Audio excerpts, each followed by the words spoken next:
everyone, it's me, Lisa, and today I'm coming at you with another review. But we are not reviewing a book. Today we are reviewing a short story, Galatea from Madeline Miller.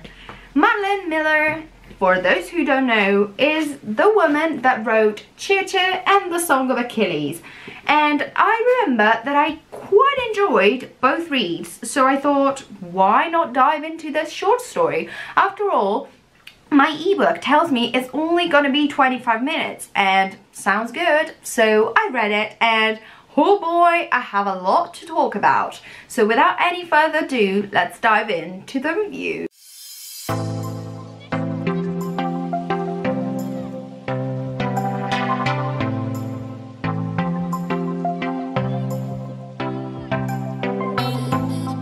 Galatea. This has been taken as explained by the author from one of the stories in the Metamorphoses, and Galatea in the Metamorphoses does not have an actual name. The name comes out after doing some research, but the statue does not have a name. She's just called the woman, and this pissed off the author and kind of pissed me off when I read about it. So she decided that Galatea deserved a bit more that she had during that story, because she was created by the sculptor just for purposes of enjoyment. She was created as beautiful as she could and was abused by the creator without having the possibility to say anything against it. So what Miller did was try to avenge this story through her book, and this was absolutely great in my opinion, absolutely a great idea, and this created the short story Galatea.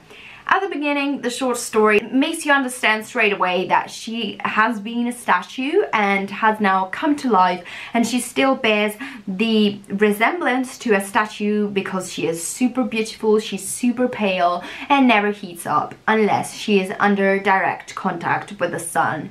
And this is great in my opinion. It was such a great idea to have this statue turn into a human, except that her creator is abusive, wants her to be perfect, wants her to blush, wants her to bear the resemblance to an innocent woman that has not been corrupted by the act of sex.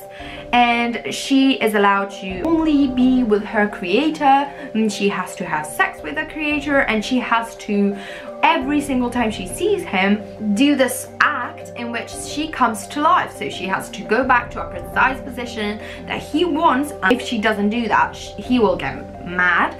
And then from there she comes to life and he goes to bed with her. And this is quite sick, but the sickest part is that he doesn't want to have a relationship with people that are over 10 years old. 10 years old is just sick.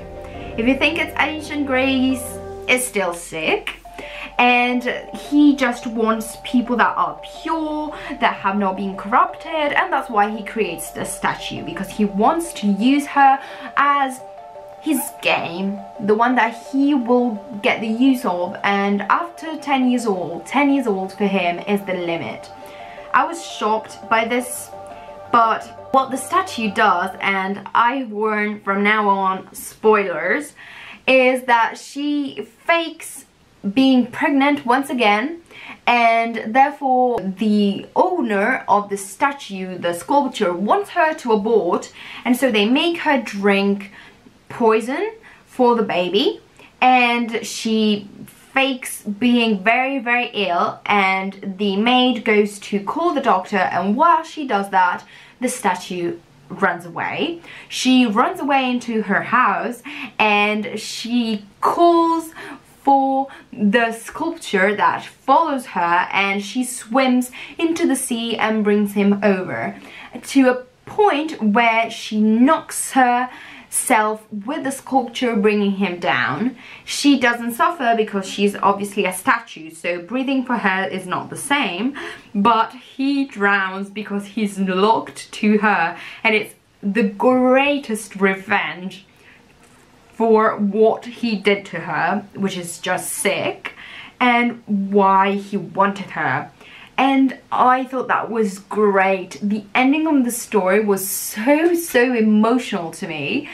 And even without all of that spoiler, you could have come to this point and learned that this is just great, because it's such a great surprise and such a great way of having this creature avenge herself for all of the mistreatment that she got. It's really nice to see it from the part of a statue, because as I said, it's very creative of an idea, but at the same time it doesn't undermine the figure of this woman, and it really takes into account her feelings, and she finds a way to use her form as a statue to avenge herself. So that was so great.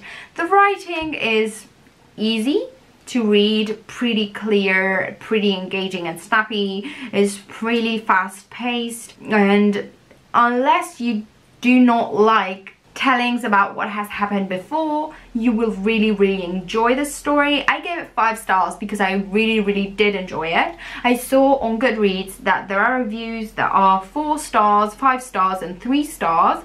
I personally don't know why people might not really have liked it, but well, for me it was really a great read, so I highly suggest it. Really fast and really cool. If you're into feminist romances, you will love this one. No worries, you will love it, granted from me. So I really hope that you enjoyed this short review of this short story, and if you do decide that you want to read this one, please do tell me in the comments down below. Leave a like to this video and subscribe to the channel, and we will see each other in the next one. Bye guys!